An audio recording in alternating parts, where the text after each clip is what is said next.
મફતના ભાવમાં મકાન આજે જ બુક કરાવો એ રીલો તમને પણ આવતી હશે.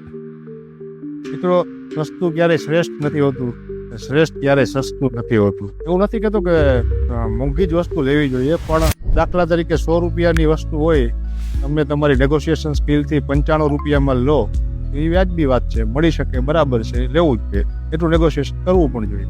એ જ વસ્તુ જો તમને 100 રૂપિયાની વસ્તુ કોઈ 60 રૂપિયામાં ઓફર કરે, તમને મજા આવી જાય કે ઓહ, આ તો 60માં મળે, આજે જ બુક કરાવી લઉં. ઓહો, જુઓ કે એમાં ક્યાં રેડ ફ્લેગ છે તમને દેખાતા નથી.